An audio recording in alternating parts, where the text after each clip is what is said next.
We'd been stuck on this ship for 3 days. Seasick. Couldn't sleep. Couldn't eat. But the men were holding up. 7th platoon. My platoon. Mostly prairie boys from Saskatchewan. Hunters, trappers, Indians. A lot of farm boys. We looked out for one another. Some joined for adventure, some out of duty. Others were just plain hungry, and the army paid $1 a day. We'd been chosen to lead the first wave of the beach assault. It was going to be our first time in combat. Who's in, women? Butler, you in, you little woman? I got $5 on Apple. All right. We were young. Louis Brunning was only 15 when he first joined. We called him Apple. Hey, guys. Whoa. What's this? Whoa. Your girl? What? Oh, you got a girlfriend? Who is she? No one. What's her name? Come on. How is she? Look. Come on. Look. It's from my mother.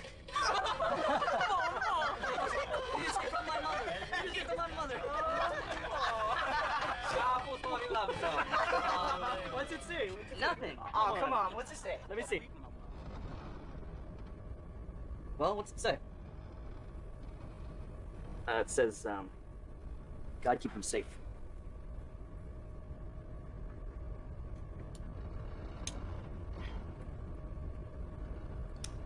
Well, God let him roll 7s, huh? Hey, man. Come on, man. Make me some money. No, I get too bad. Hey, blow him up again. Let's go.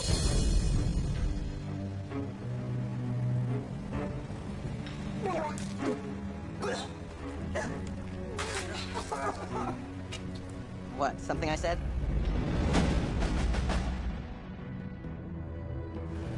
Join the army, not the goddamn Navy. Me? I was in the army long before this war. Signed up in Montreal, Quebec, just 17 years old. I didn't want to be no hero, just stay out of the poorhouse. I'm what you call a PS. Permanent soldier. My wife said it stood for permanently stupid. My ex-wife, to tell the truth. Silverberg, what are you doing? Joining the United Church? Good Jewish boy like you? Look, it's my mother's orders. From the J to a U.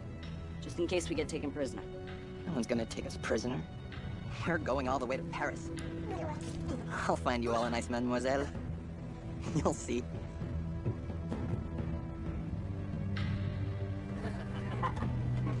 Where you going? Probably the only dry place on this whole goddamn military vessel. Don't puke in the tank, McGinnis. Yeah, don't worry, Silver. I got nothing left. Our tank is a top secret weapon, designed just for D-Day. It can launch directly into the sea.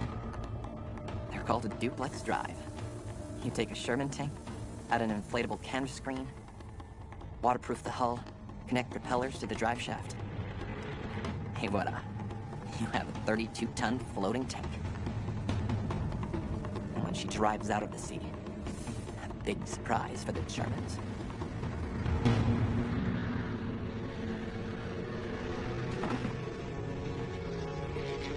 That's the way to travel.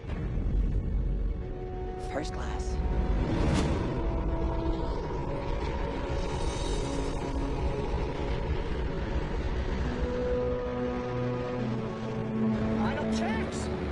We were going in, disguised as a routine bombing run. That's why we were packed into these old bombers like sardines. Final checks. Be bloody careful. No accidents, please. The drop was behind enemy lines, 15 miles from the coast where the main invasion force would land. We'd be on our own for days, so we loaded ourselves down with extra grenades, mortar rounds, you name it. Right again. Open the bloody hatch.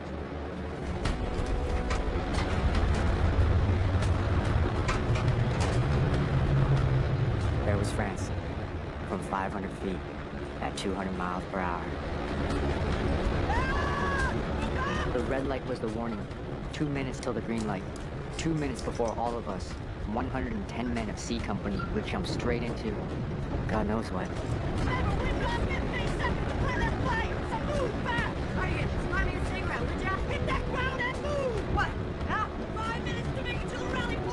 I don't mean for now. Later. Do not make it. You're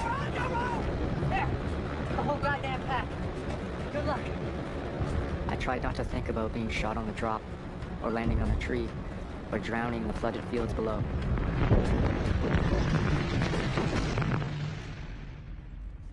We knew we were heading towards the coast, but the exact location of our landing was kept secret. Most bets were on Calais. Some thought Holland, even Germany itself. We're going to Normandy. Did anyone win the bet? No, sir. Good. Let's hope the Jerrys are even more surprised.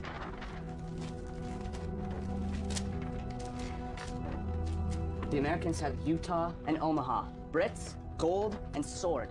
The Canadian beach, Juno Beach, is here. And our sector, Nan Green, is here. Our target? It's actually a little fishing village called Courcelles-sur-Mer. Everything else, just as we trained. MG-42s, 55s, 75s, and the 88. The heaviest position on the beach, and it is all ours. The Germans had 4 years to turn the coast of France into a concrete fortress. Hundreds of miles of bunkers, heavy guns, barbed wire, mines. According to Army intelligence, our beach, Juno Beach, was manned by 8,000 German soldiers from the 716th Division. It was one of the most heavily fortified sectors of Hitler's Atlantic Wall. Get past the first 15 minutes, boys. We're gonna be okay. All right? Dismissed.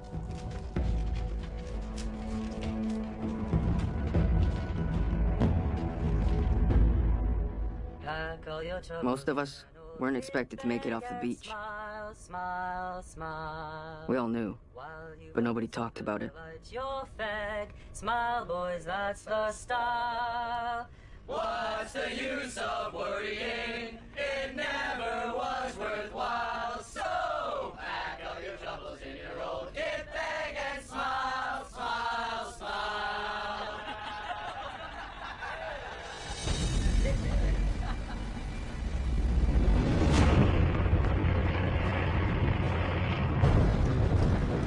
We had 15 seconds to empty the plane. If you hesitated, the men behind you would get scattered, and we'd all be screwed. Of course, the plane had to be exactly in the right place at the right time.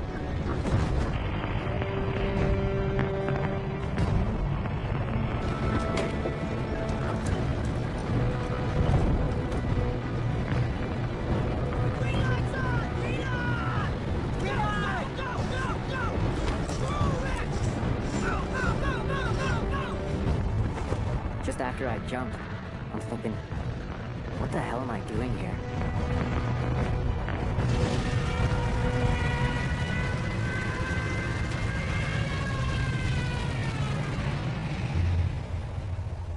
D-Day. We launch at dawn. The plan is to drop into the sea 2 miles offshore and arrive just before the infantry. There's no turning back now. Listen, gonna tell you straight up. Army intel says only 2 out of 5 of us are going to make it off this beach. If we want to make it, we're gonna have to keep our heads. Stay smart. Remember that we got one job, punch through the enemy lines. Remember that, and we'll be okay. The paratroopers would have landed by now. Each airborne unit had a specific objective. Knock out a bridge or a communication line to prevent the Germans from launching a counterattack against the beach. Our job was to secure the drop zone by launching a surprise attack on a German garrison near a town called Verville. We had to take out their main gun before the next wave of 2,500 paratroopers came in. If we failed, those boys would get slaughtered.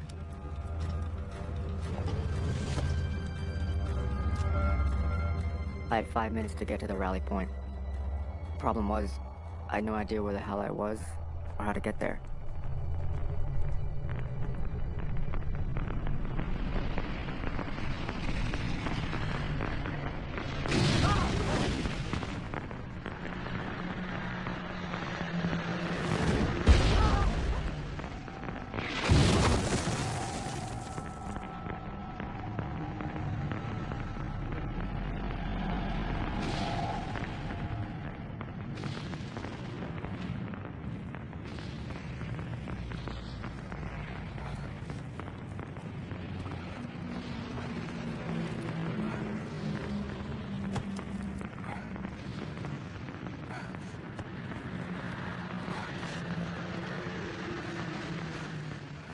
First time I get bombed, and it's by our own Air Force. Maybe they missed their target. Maybe we'd been dropped in the wrong place. Maybe both. Maybe we were all screwing up.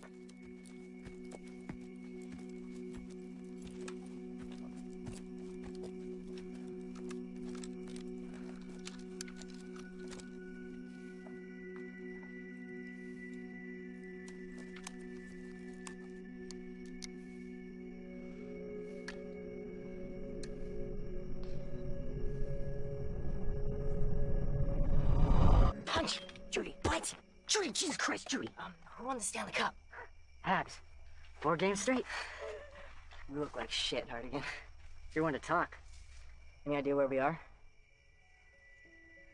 France?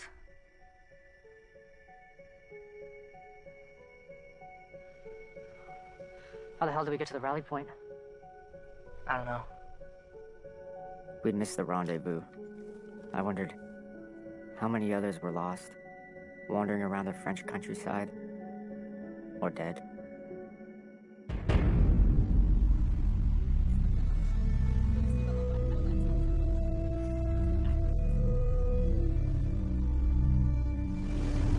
Dawn, June 6th, 1944. At last we could see it. The long, gray coastline of Normandy. Then our Navy guns opened up. So loud, it was like getting punched in the chest. We hoped it was doing a lot worse to the Germans.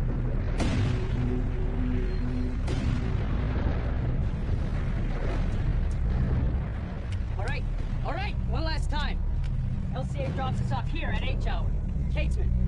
Chief snipes the machine gun position here, while me, Apple, Bashnik, and Colty take the Bangalores and blow the wire here. Good. Blow the wire. Chief. Section 1 pushes through to take the machine gun pillbox. Stork. Then rally here and attack the main bunker here, destroying the 88. Good. All right, there'll be a lot of heavy smoke. What do you do if you get lost? Grab Stark and poke his head through the clouds. Move off that beach and keep moving no matter what. You do not stop to help the wounded. No one stops. Medics take care of that, all right?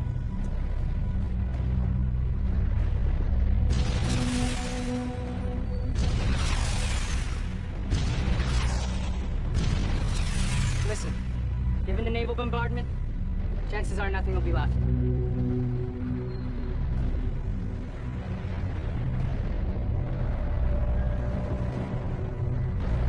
With seas like this, launching the tanks was going to be tricky. But the time was here to get them in the water. Bloody Brit won't let us launch. What? Navy command is saying it's too rough. But this is bullshit. Well, Sergeant, I can see their point. We never launched in conditions like this before. But, sir, 4 of your men can't even swim. Yeah, Including you. Major, I speak for my men. We'd rather take our chances out there than stay on this rolling puke bucket. Come on, sir, let us launch. Those infantry boys, they're gonna die without us. Okay. Leave it to me. What about the Brit? It's not his show. Sergeant Gareth. Bon chance. I was thinking, was that very brave? Or very stupid?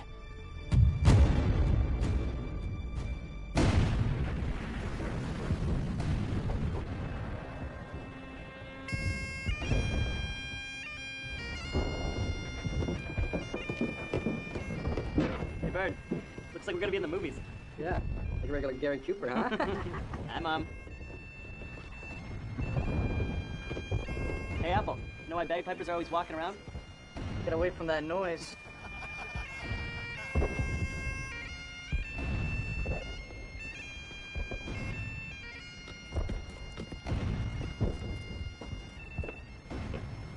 Load him in. Section 1! Loading! Oh, bloody time. Let's move! Pick it up. Careful with that, kid. After 3 days at sea, we finally boarded the landing craft that would take us into the beach. Each carried a platoon of 36 men. Just little boats made of plywood and steel, bouncing around like a cork. According to plan, we were to land on the beach at H hour, just when the naval bombardment was scheduled to stop. We were scared. Anyone who said he wasn't was either a liar or just plain crazy.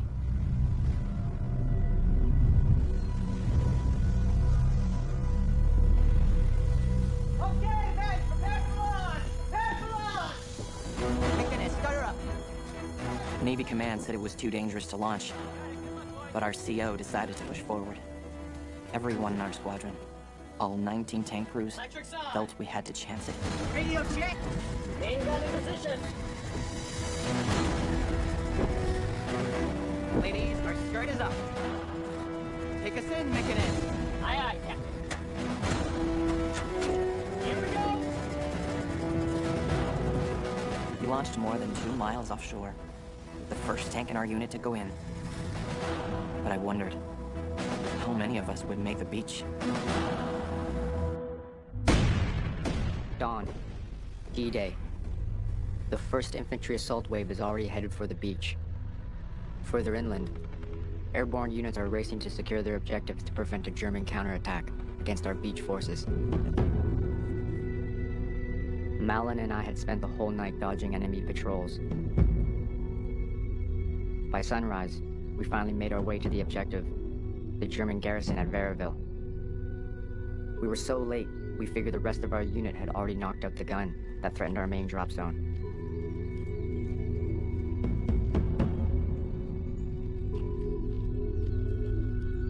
Get down!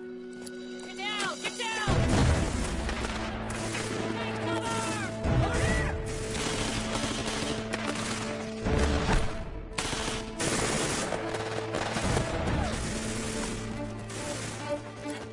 Stupid, where have you been? See what the hell's going on? Michaela, take the brain gun over there. Keep your head down. Why aren't you taking the objective?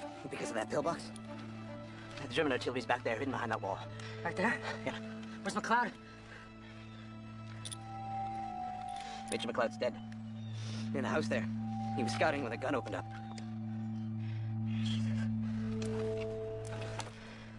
Where the hell's everyone else? Only 17 of us made it. We can't get past that pillbox. So go around. We tried that. There's minefields on either side. There's no way in. We have to do something. We can't take it. We're outnumbered. And we got nothing. No PADs, one Bren gun. Your mortar's the biggest thing we've got. Best bet is just to keep them tied up till reinforcements come. Bullshit. We've got to do something. Let me scout the position. Maybe I can find a way in. Okay. See if you can get up to the rooftop. Sergeant McPhee and the others had kept the enemy engaged all night. But sooner or later, German reinforcements were bound to show up. Careful in there, hard again.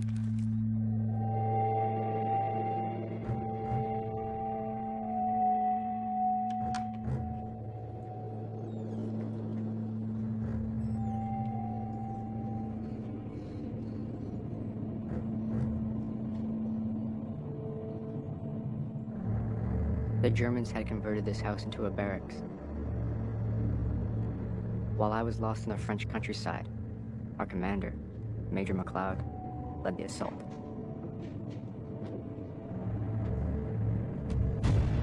He stormed the place with just a few men.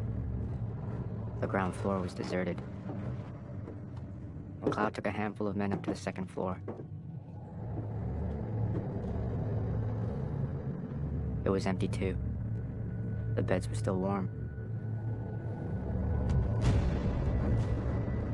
The Germans had fled just a few minutes earlier. McLeod must have been convinced they were outnumbered. Yes, Luke. Welcome. Roscoe, here with me. Yes, sir.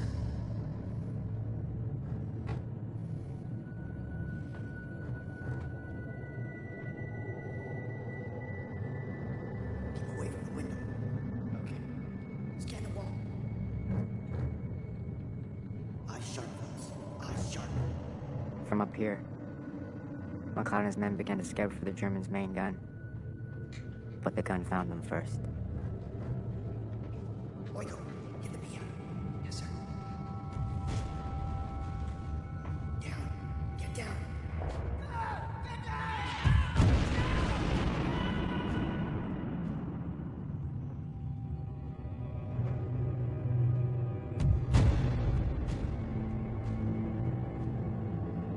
I'd never seen anyone dead before. I didn't know things like that could happen to a person's body. Last night, they were alive. If I hadn't got lost, it could have just as easily been me lying on the floor instead of my friends. If I got higher up, maybe I could see our objective, the gun that killed those men.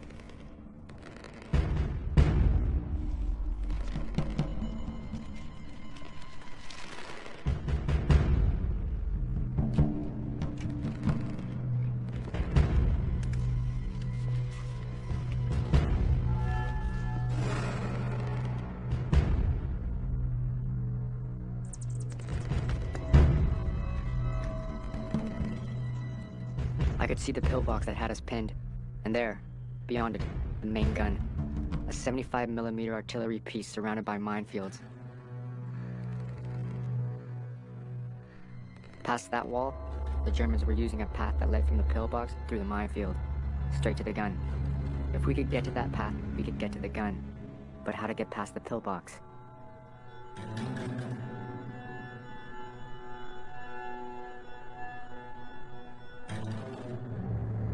Then I saw it. A way in.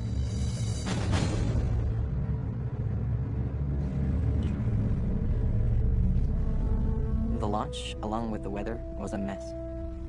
Less than half the tanks that were supposed to launch made it into the water. We were supposed to hit the beach just before the infantry, but the heavy seas delayed us. McGinnis, turn right! Turn right! Sarge, I can't turn against the waves. The waves are too big. Go! Go full throttle! We're full out.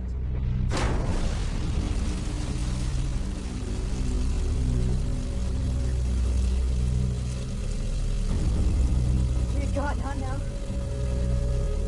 Not now. Water! We got water coming in! Sarge, we got water coming in! Thank you, Neil, that's fine. Let me know when it reaches your knees. I was bluffing and scared.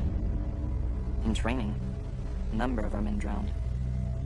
One heavy wave over that canvas skirt and down we would go, trapped inside a steel coffin. I was worried for my crew, but we were late. Without our heavy guns, those infantry guys wouldn't have a chance.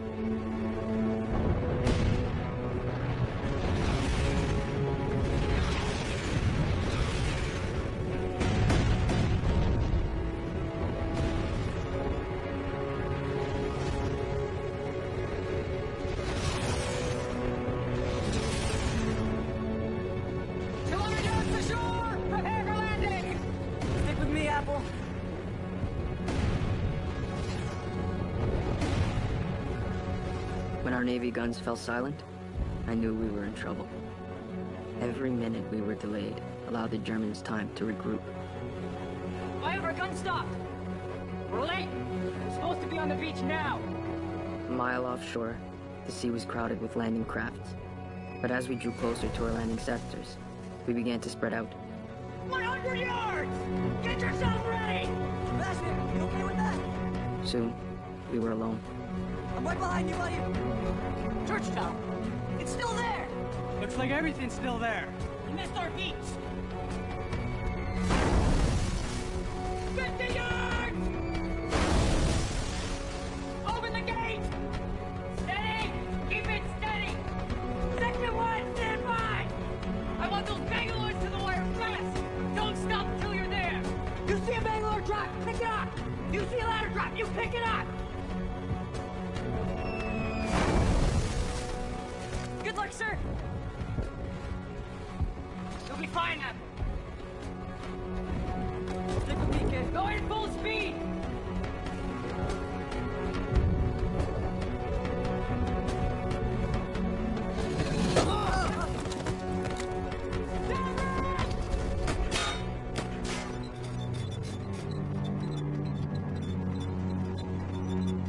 The Navy bombardment had left the enemy's positions unscathed. Where the hell is everyone? We couldn't see them, Where the hell are the tanks? but we knew they were waiting for us.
They told us if we could survive the first 15 minutes, we'd take the beach. But we landed directly in front of a machine gun pillbox. 5 minutes in, and I'd lost most of my platoon. We stay here, we're dead! Cover me! Cover fire!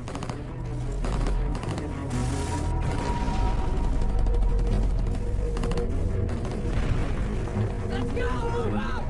Move out! Follow Grayson! Keep firing! We gotta take out that pillbox! Captain! Mashnik! Bring up the Bangalore! Cover him! Cover him now!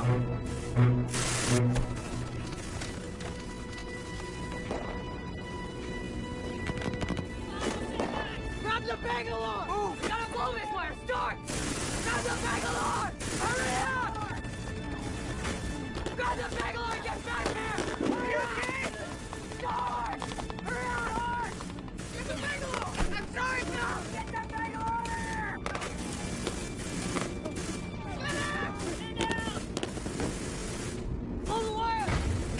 Help! Keep fighting! No!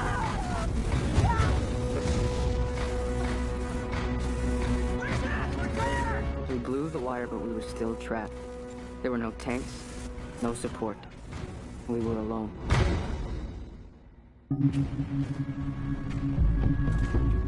"8:20 a.m., D-Day. Only 15 minutes in and half my men are down. The enemy resistance is fierce. I made it to the beach, but so many of my men never made it out of the water.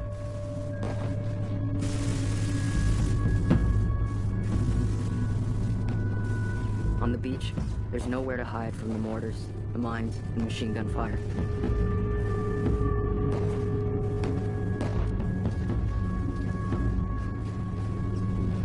We were trapped behind the wire until a lone tank surfaced from the sea. McGinnis, stop! Dropping the skirt. We were the first tank in our unit to reach the beach. This is 3-3 out. The rest had either sunk or were scattered. We were only minutes late, but the beach was already littered with bodies. McGinnis, keep us moving. Go full speed. Straight ahead!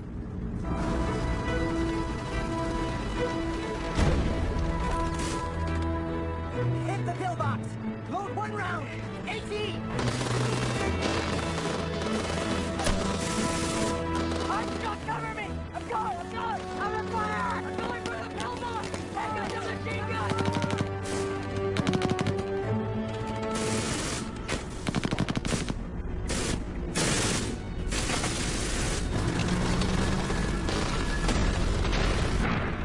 What the hell?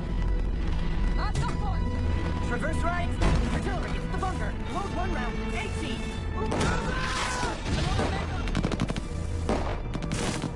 To the right of the machine gun pillbox, there was a large fortified bunker. It was a tank killer.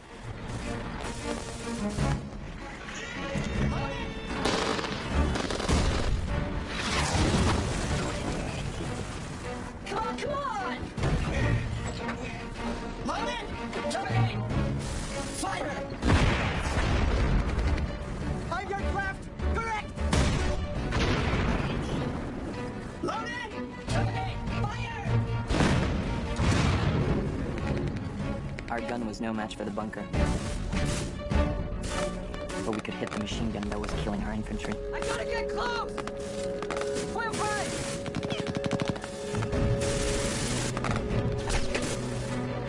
On target! Fire!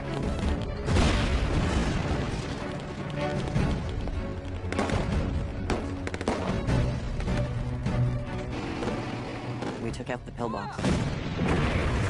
But the main bunker was still hunting us. We had to get off that beach.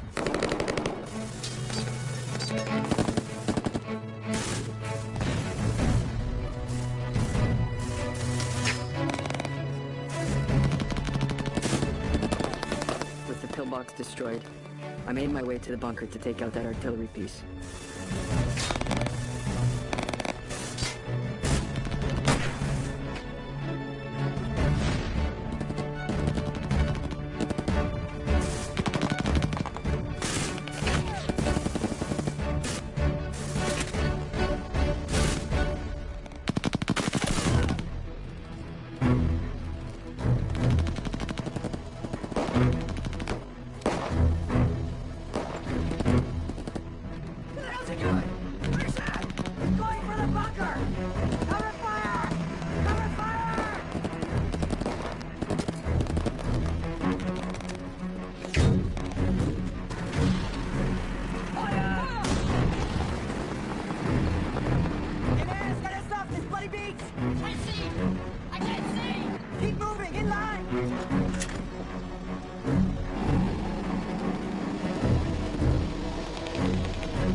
Charged off the beach to escape the German gun, and blasted our way through anyone who tried to stop us. Go! Run them down!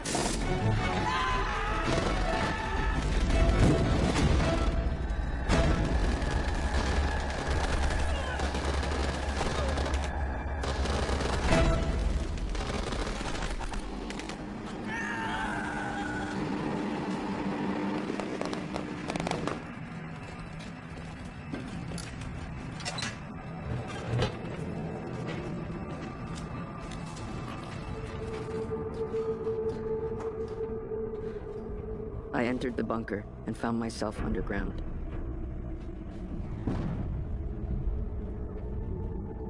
The Germans had built a secret network of tunnels to move men and supplies.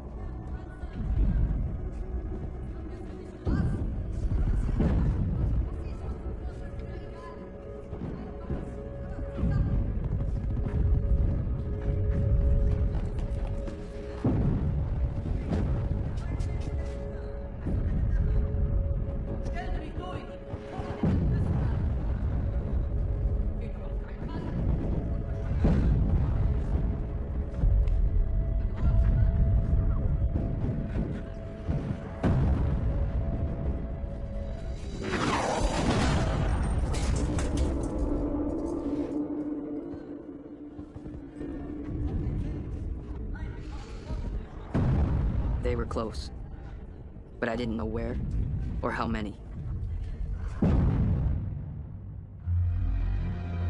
The beach invasion is underway, and thousands of paratroopers have already dropped into occupied France. Thousands more are headed our way. To protect the drop zone, we have to take out that main gun. I found a way in. Where? There's a small gap between the wire and the north wall. You can only see it from the roof. Okay, I'm listening. Why don't you send Alan to the roof? He can tell the boys to fire while you and I curl up. You bloody nuts. Even if we get past that pillbox, how are we gonna take out the 75? We have to get close. Fire flat, like a bazooka. It's only a matter of time till German reinforcements show up. I only have 5 rounds, so we have to get close. We hit them point blank. It'll work. Let's do it. Ross, you fire my own signal. Let's go.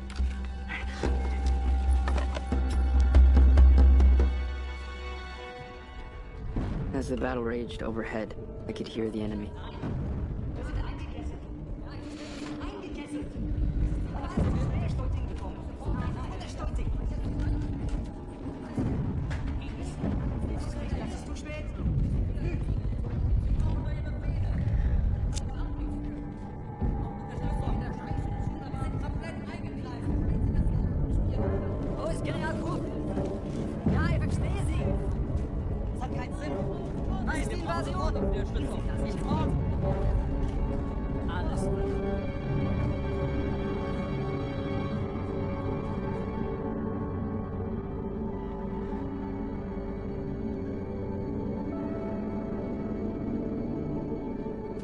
We had taken the command post.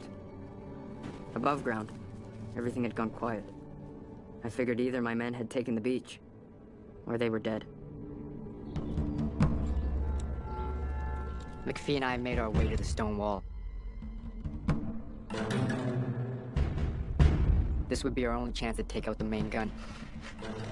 From the roof, Malin would give the signal for our guys to open up.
Snaked along the path through the minefield toward their gun. We needed to get the mortar close enough to fire it point blank. We couldn't afford to miss. We gotta get in front. We'll brace it on the tree. Ready? Ready. Go!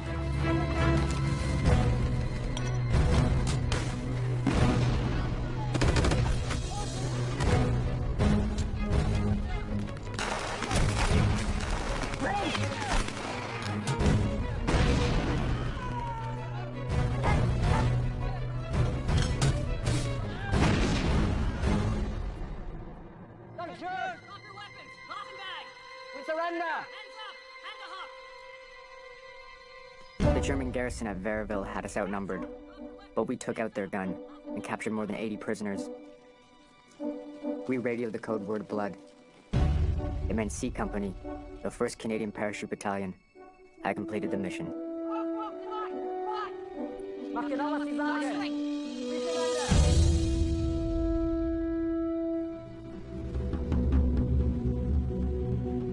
Our tank made it off the beach and into town. The fighting was street to street, house to house. Dirty fighting. The place was crawling with snipers. We hated snipers. You caught one, you didn't take prisoners. We made it through town supporting the infantry, then headed to our next objective.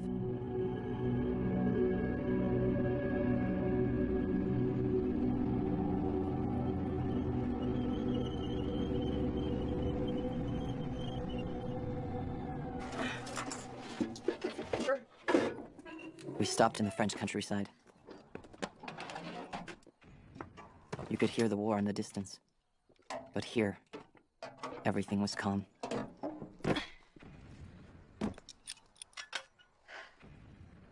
This is 3-3 Alpha, over. this is 3-3 Alpha, over. For a few minutes, the war seemed a long way away. Nice, eh?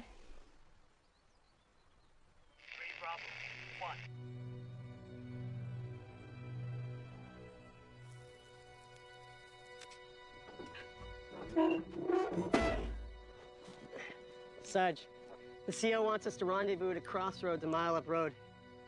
One other thing. Our troop, number 3 troop, we're the only ones left.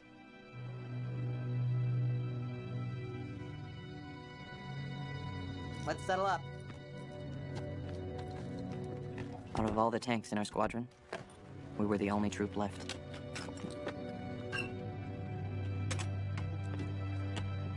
McGinnis! Start us up!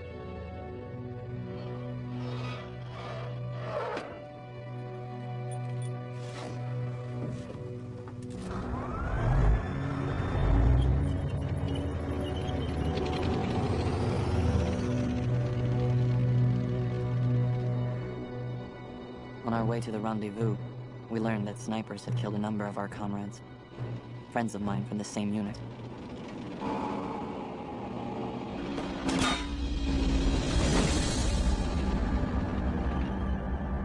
Sniper! See anything? Farmhouse. 2nd floor. There's movement in the window. McGinnis, take us in. It's just a sniper. That bastard just shot at me! Nels, 1 round HE. Nels could radio it in.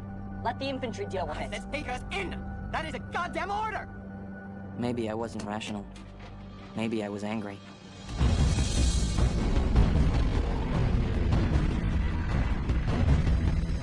So we went in.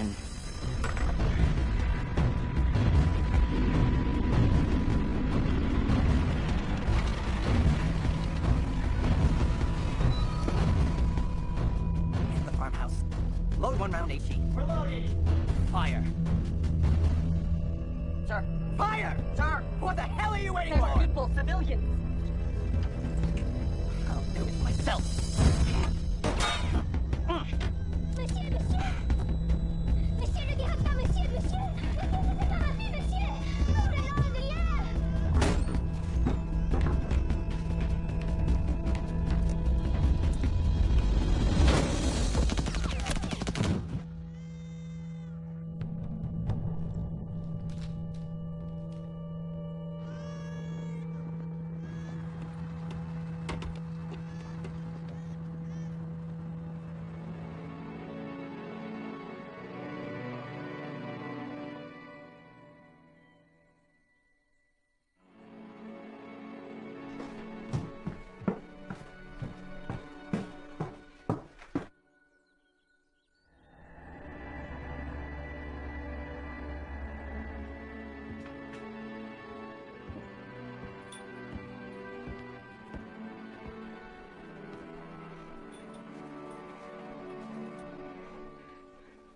Sarge, we gotta go.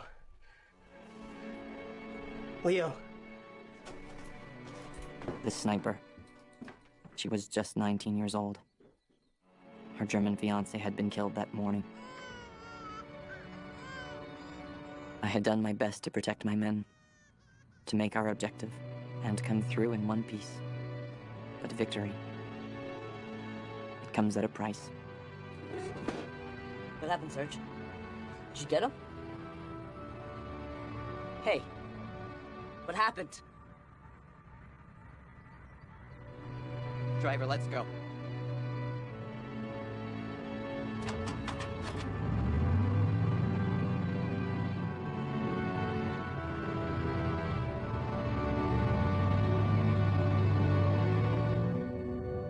We had broken through the first line of German defense on Juno Beach. Hitler's Atlantic Wall was finally breached. For many of the German prisoners we had captured, their war was over. But for many of my men, they had lost so much more.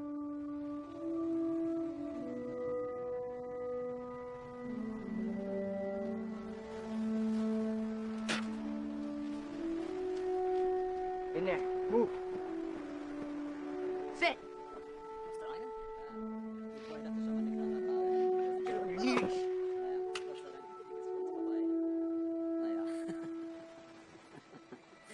You goddamn son of a bitch! Oh, Catesman! these bastards! Catesman. They killed Apple!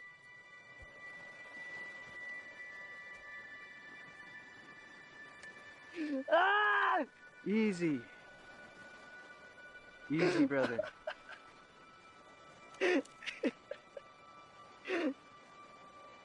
He was just a kid. He's just a kid.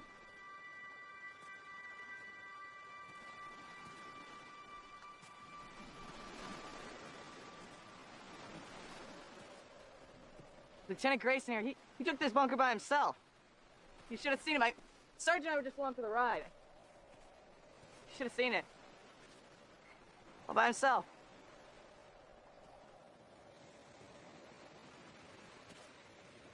By mid-morning, the Regina Rifles, with support from the tanks of the 1st Hussars, became the first Allied unit to secure a beachhead on D-Day. Many of the men, many of my friends, paid for this victory with their lives. Of the 110 men of A Company, only 17 of us made it off Juno Beach.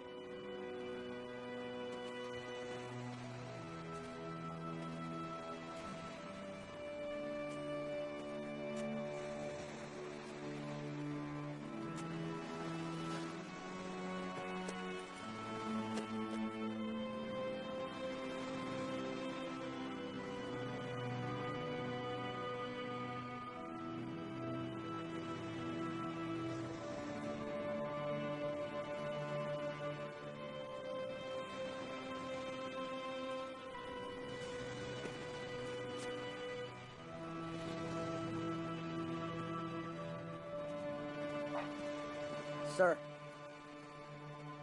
Lieutenant Grayson. What now?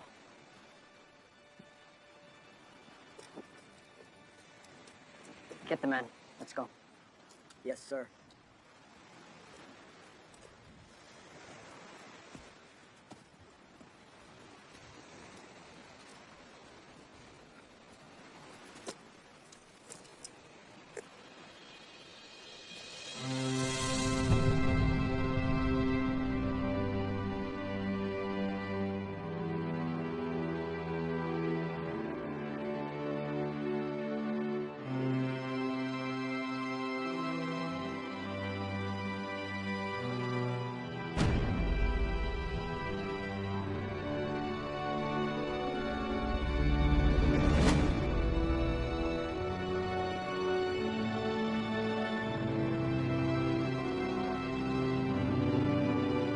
This footage of Canadian troops storming Juno was amongst the first images of D-Day seen around the world. On that day, our troops pushed further into France than any other Allied army. The Battle of Normandy had just begun, but within a year, Hitler would be defeated. Of the 16,000 Canadians who landed on D-Day, almost 1,000 men were killed or wounded.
Sometimes I wake my wife up with my talk.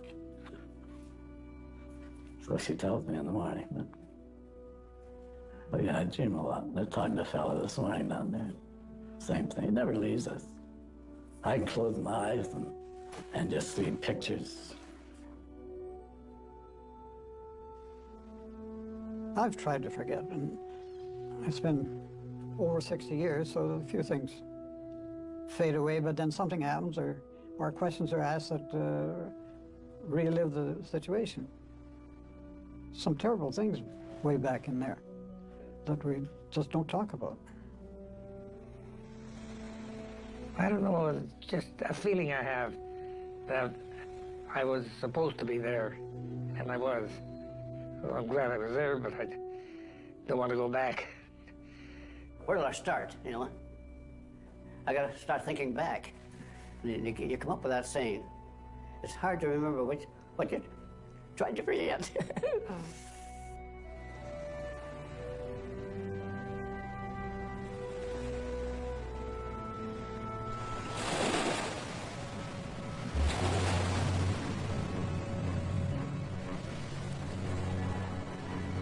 And I took part in the biggest armada that ever sailed the sea.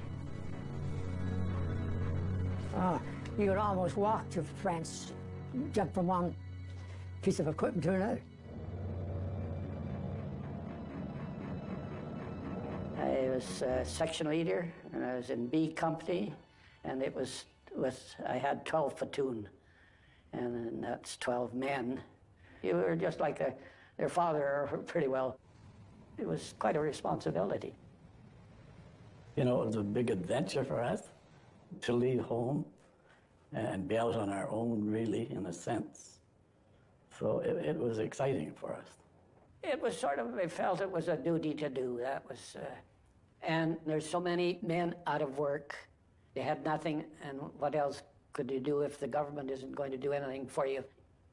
Join up. I picked my first opportunity to go and join. I had a brother who was killed in Italy. I was mad.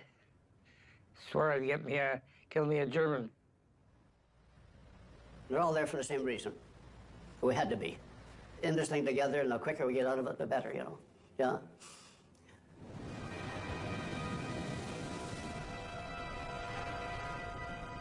It was really quiet. There was nothing said. It's just one of those things. You knew you had this job to do, and you just kept it to yourself. Well, I think a lot of thinking and a lot of praying. Oh, we had to sleep some, but you didn't sleep that much with that on your mind, knowing that what might happen, what could happen. The night before, we got instructions to write our last letter home. I was married, young, just married, very young and married. And who do you send the letter to? Your mom and dad or your wife? I addressed it to all of them. That's a hell of a letter to have to write. That channel, I don't know whether you know it, but it can be rough at the best of times. But it was very rough, horrible rough. Everybody, including myself, was seasick like hell. The big ships, the destroyers and the battleships opened up a tremendous crescendo that's why I'm wearing 2 hearing aids now.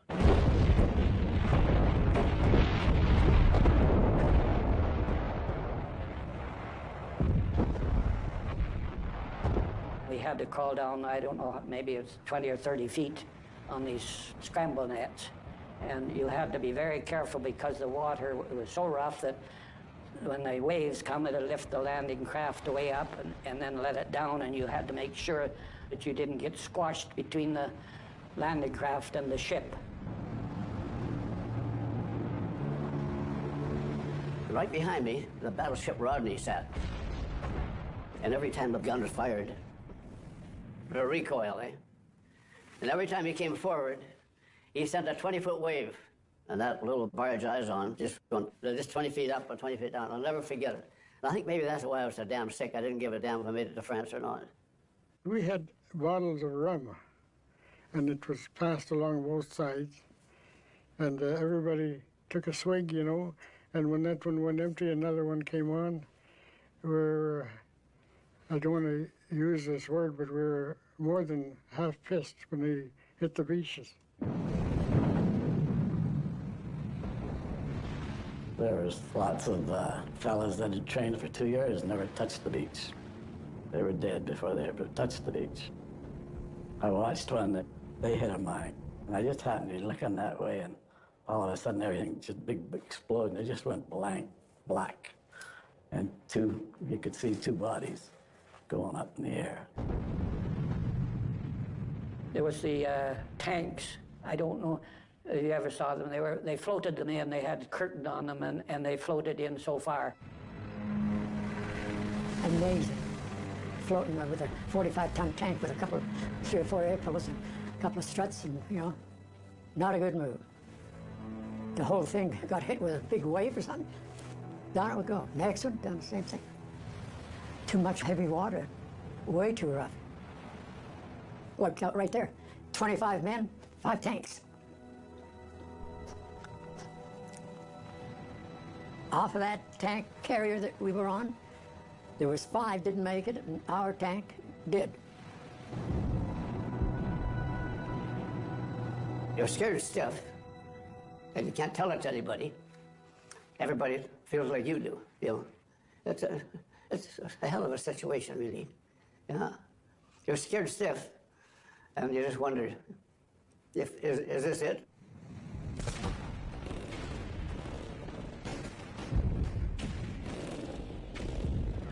That moment is when you realize then. You realize then it was for real. I've always said you either grew up that day or you didn't grow up at all.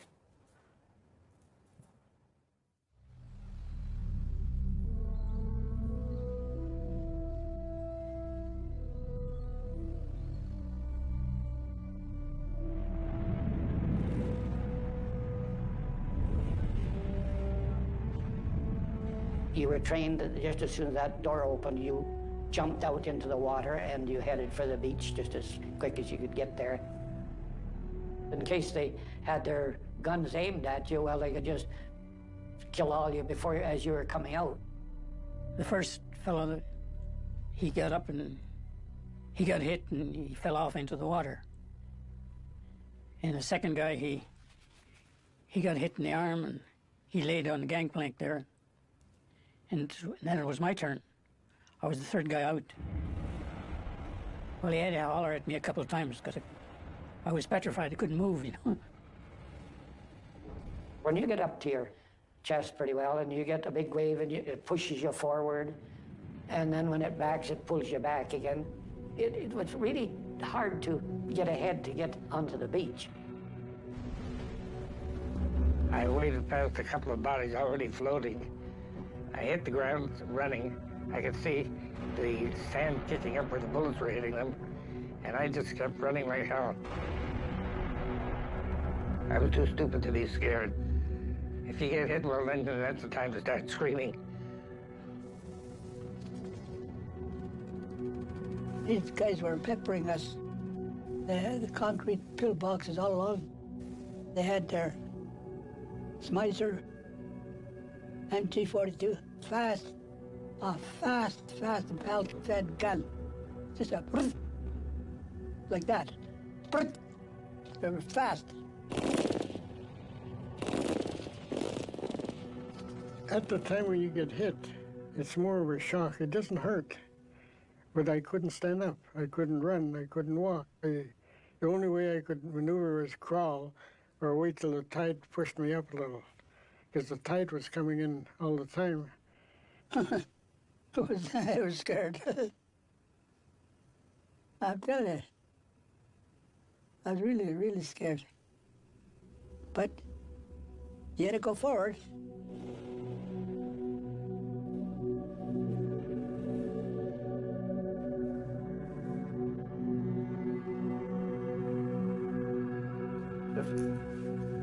But there's 8 or 10 people laying there face down in the water.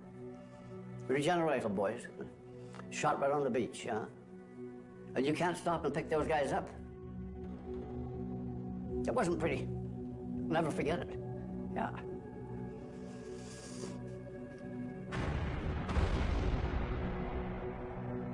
I reached the seawall. I could see everything unfolding like a giant landscape in front of me. I could see guys running around, guys screaming, guys crying. One man was waving a Bible and screaming for his mother.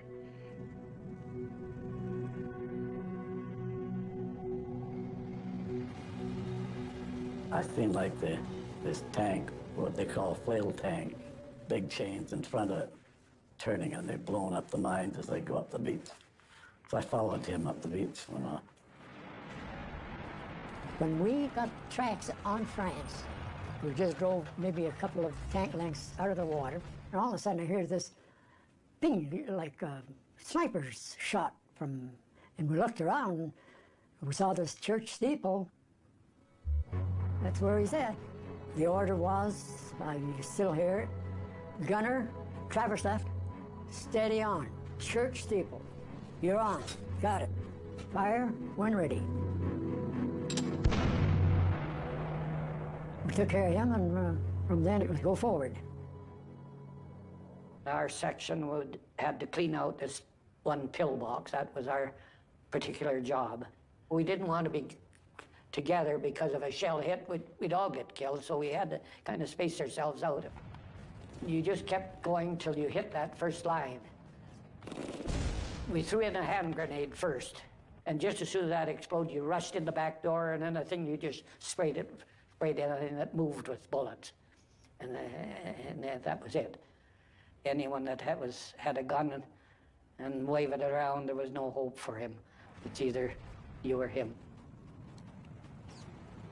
Sergeant Snyder said the first guy he shot, he had given up, and he kept hollering, "Comrade, comrade."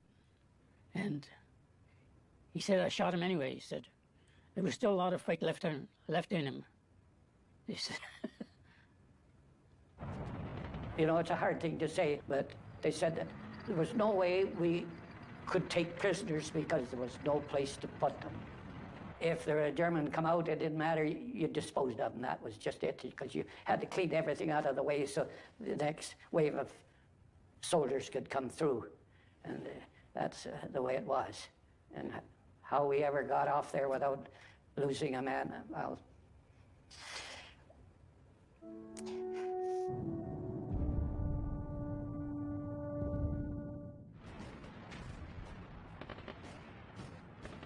Und leider sind da viele auch ums Leben gekommen, ja. Da habe ich mal den Hosen gemacht, wie man sagt, ja.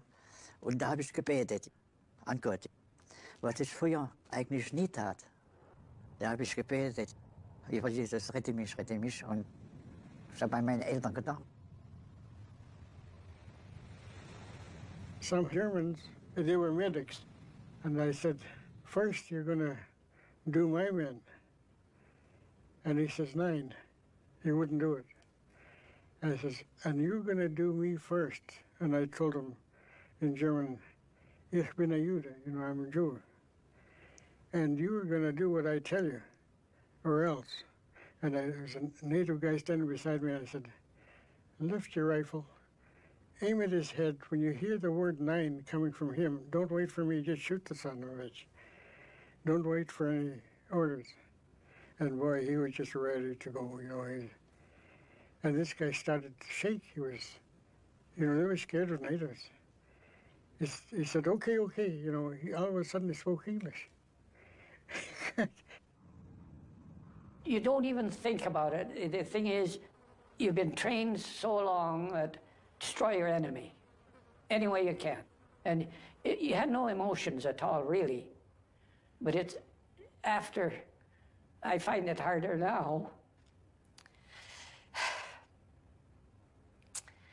to think he was a human being just like I was. The only thing, he was doing the same thing I was trained to do. Protect his country or protect what he was supposed to protect. Naja, die Kanadier waren sehr korrekt gegen uns über, wirklich, ja. Die haben uns die Kekse gegeben, ja, die Biskuits gegeben und Zigaretten. Ja, das war, da haben wir gestaunt. Als Gefangener, ja, ja. It was a while before finally the shooting stopped, and that's when my work started. My job as pay clerk was to record the dead every day. The pay had to stop the minute a man was dead. Government wasn't going to pay out an extra nickel if they had to. There were 63 bodies lined up on one side, and the burial party was removed the lower half of their dog tags. They put them in a box and brought them over to me. My job was to enter the name of the person. I knew most of them. Some of the men I knew very well. When I finished my job, I went back to the seawall, I sat down, and I started to cry. I never cried so much in all my life. Finally, the paymaster came over and says, time for us to move on. And that was that for D-Day.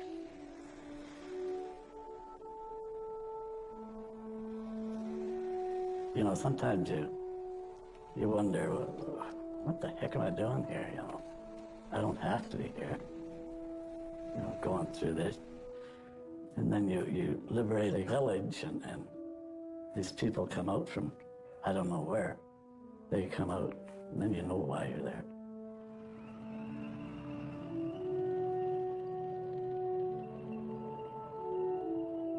Je sors comme ça, hop, je vois un grand gaillard, là, avec sa mitraillette. T'es pas un Boche? Il me dit. Ah, je dis, non, je suis pas un Boche. Mais je dis, t'es français, tu parles français. Mais on est des Canadiens français avec l'accent. On dit, en bon sang.